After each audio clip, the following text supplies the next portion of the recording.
আর দাল করে সব যাই মাছ করো মাছ করো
So many people running. আপনি কি তথ্য পাইছেন?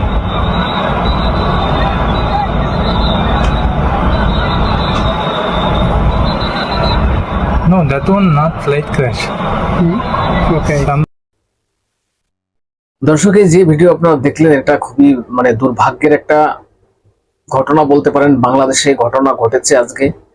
বাংলাদেশের একটা প্রশিক্ষণ বিমান ভেঙে পড়ে একটা স্কুলের উপরে। যে স্কুলটার উপরে পড়েছে সেটা হচ্ছে মাইলটনস বলে একটা স্কুল আছে, যেখানে 1 থেকে 5 পর্যন্ত পড়াশোনা করা হয় এবং সঙ্গে নাকি কলেজও আছে। এবং যেখানে এটা ভেঙে পড়েছে সেটা হচ্ছে 3-4 যেখানে স্টুডেন্টরা থাকতো, সেখানে তার সামনে এটা পড়েছে। এবং এটা দুর্ভাগ্যের কষ্টের।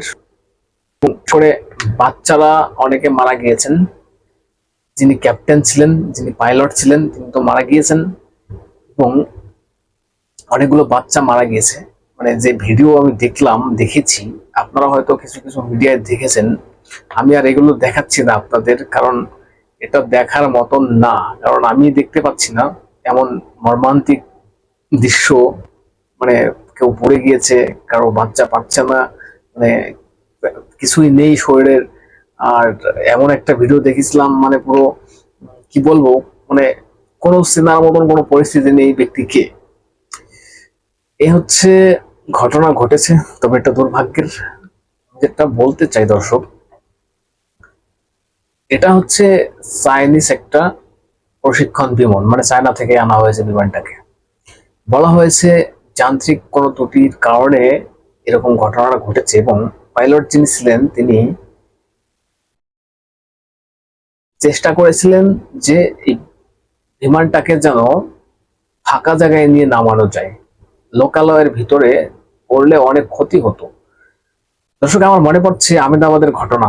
আহমেদাবাদে কয়েকদিন আগে একটা ঘটনা ঘটেছে, আপনারা জানেন। লন্ডনগামী একটা ফ্লাইট এয়ারপোর্ট থেকে উঠতেই সেই ফ্লাইটটা পড়ে যায় এবং সেখানে জুনিয়র ডাক্তাররা সেখানে থাকতেন, সেখানে তার উপরে গিয়ে পড়ে। অনেকগুলো ডাক্তার মারাও যান এবং বিমানে থাকা প্রায় সবাই মারা যান, একজন বেঁচে ছিলেন।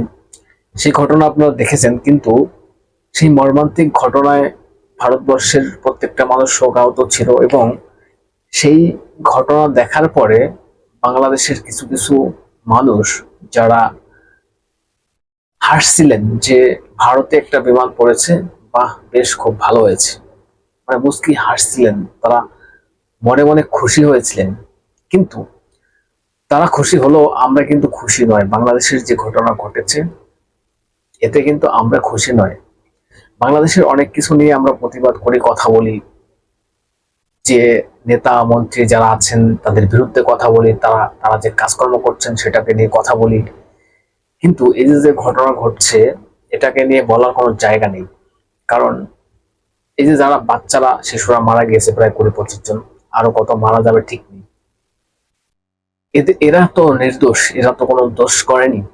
এদের মা বাবারা যারা আছেন তারা হয়তো পলিটিক্যাল পার্টির সঙ্গে যুক্ত, বা তাদের সঙ্গে আমাদের বিরোধ মতামত থাকতে পারে, কিন্তু বাচ্চাগুলোর সঙ্গে তো আর কোনো মতামত নেই। এরা নিষ্পাপ। তাই এদের নিয়ে আমার বেশি কিছু বলার নেই। তবে আমি আরেকটা কথা বলতে চাই, অপারেশন সিঁদুর যখন চলছিল ভারতের, তখন পাকিস্তানের মিডিয়া যতটা খবর না করেছে বা যতটা না বলেছে, বাংলাদেশের মিডিয়া পুরো ঝাঁপিয়ে পড়েছে যে বাংলাদেশে ভারতের যুদ্ধ বিমান এই এই এই যে ভেঙে পড়লো, এখানে ভেঙে পড়েছে, পাকিস্তানের কাছে হেরে গিয়েছে, অমুক তমুক, কি করছে রাফাল, রাফালের কি ক্ষমতা। আজকে আমি আপনাদের বলতে চাই, রাফাল কি করেছে না করেছে সেটা আপনি ছেড়ে দিন। আপনাদের দেশে মানে প্রশিক্ষণ একটা বিমান প্রশিক্ষণ নিতে গিয়ে ভেঙে পড়েছে, এটাকে কি বলবেন? চায়না থেকে আনা চাইনিজ মাল তো, আর কত ভালো হবে। F7 BGI নাম্বারের যে বিমানটা।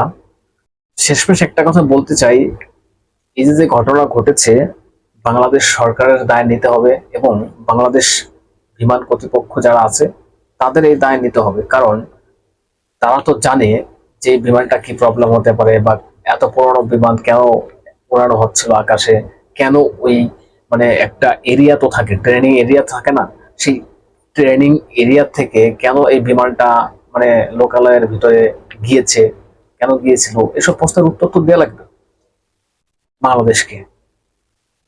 দর্শক কি বলবেন? যারা মারা গিয়েছে মানে তাদের আত্মার শান্তি কামনা করি। যদি এইসব নিয়ে আপনাদের কিছু বলার থাকে বলবেন কমেন্টস করে, এবং নজর রাখবেন হাব রেডিওতে, চ্যানেলটা সাবস্ক্রাইব করে পাশে থাকবেন, সঙ্গে থাকবেন।